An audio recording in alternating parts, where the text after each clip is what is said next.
recebeu sondagens de times europeus, ele acha que o jogador ainda pode se valorizar mais aqui no futebol brasileiro e ser transferido por um valor ainda superior, Nicolau. É uma grana, hein, que o Galo tá pagando. É a maior contratação da história do Atlético Mineiro. O Atlético nunca desembolsou tanto num jogador quanto está desembolsando no Zaratio. Só 22 anos de idade, como você falou, trazendo para a nossa moeda, o Atlético vai desembolsar mais ou menos 33 milhões de reais por metade dos direitos econômicos.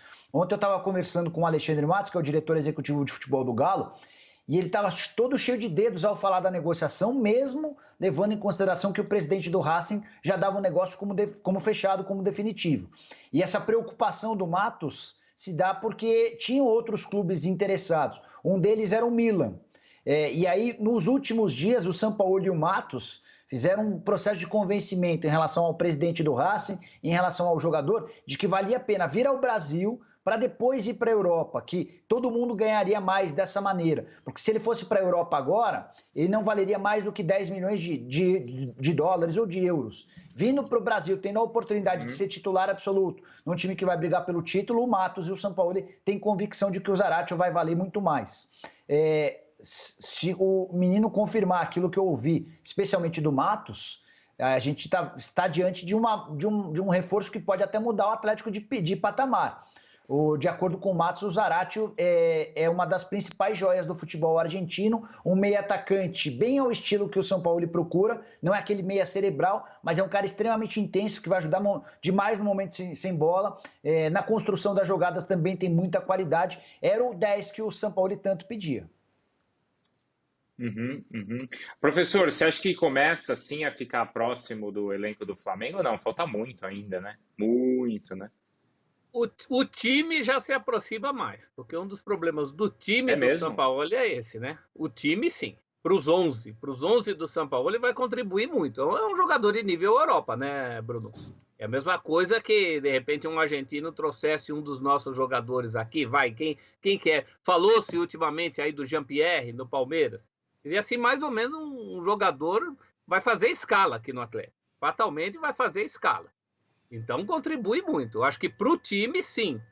Ainda falta a questão do homem-gol, né? O homem-gol mais, o homem-gol mesmo, que é uma velha obsessão do Sampaoli e até de outros trabalhos. No Santos ele também tinha esse problema e quebrava o galho com quem está quebrando agora, que é o Sacha, né?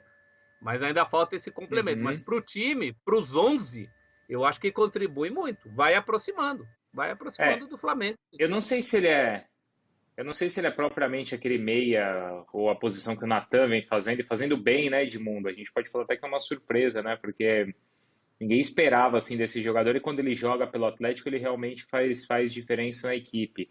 A gente vê que ele também é um jogador que às vezes atua mais pelo lado direito. Mas o Natan tá dando conta, assim, por enquanto, desse recado no meio de campo do Galo. Eu gosto muito do elenco do Galo. Não vejo assim um elenco frágil, não.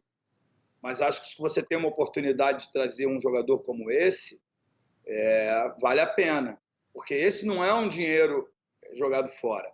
Esse é um dinheiro altamente recuperável, né? Um dinheiro que você investe, tem que fazer como time europeu, juntar num pacote só o valor que você compra, o salário, né? E se você vai vender e recuperar esse dinheiro no futuro. É assim que os clubes deveriam tratar. Diferente, por exemplo, do Palmeiras, contratou o Lucas Lima. Nunca mais vai vender, vai ficar com o prejuízo do salário para a vida inteira. Enfim, é só uma opinião. Mas o Zaratio demonstrou com a camisa do Racing uma qualidade enorme.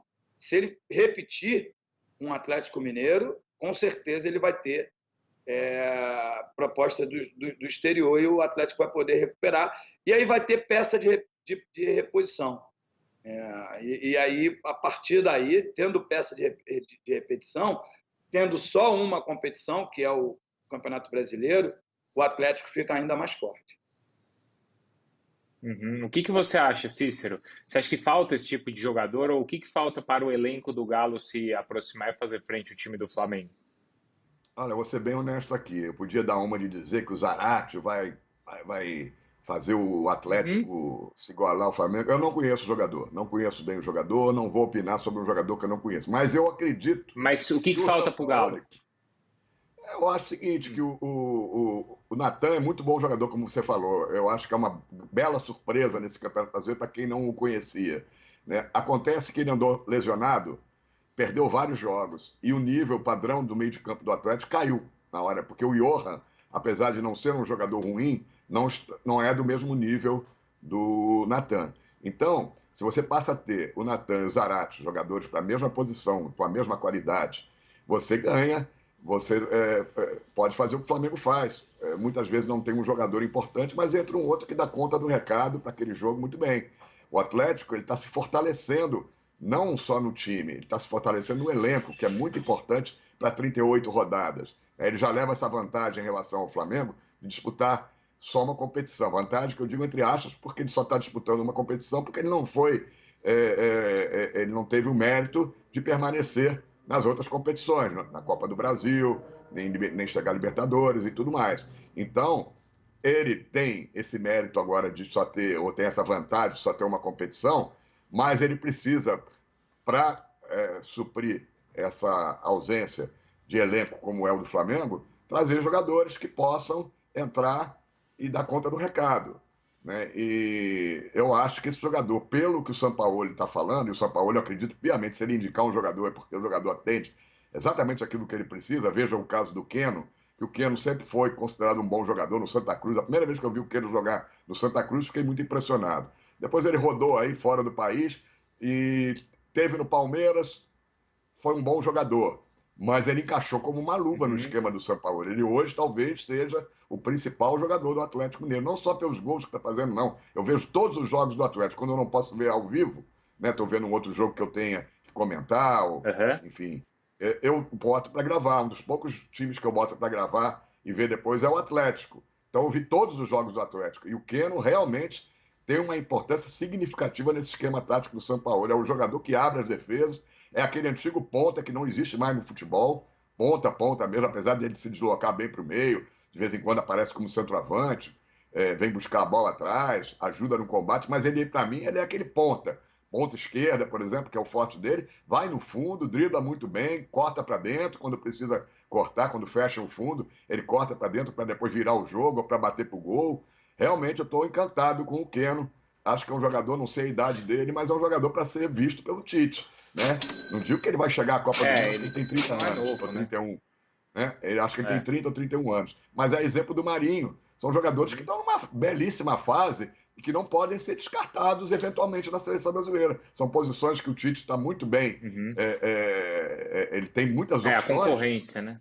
A concorrência é muito grande, mas em nenhum momento você pode descartar jogadores como esse, com a fase que eles estão ostentando. Tanto o Marinho pela direita como o Keno pela esquerda. Estou impressionado com o Keno. Eu acho que é um dos grandes jogadores do campeonato. Se fala muito aí em Thiago Galhardo, em Marinho, em Arrascaeta, Everton Ribeiro, Pedro, mas eu não vejo muito falar no Keno. E o Keno está desequilibrando.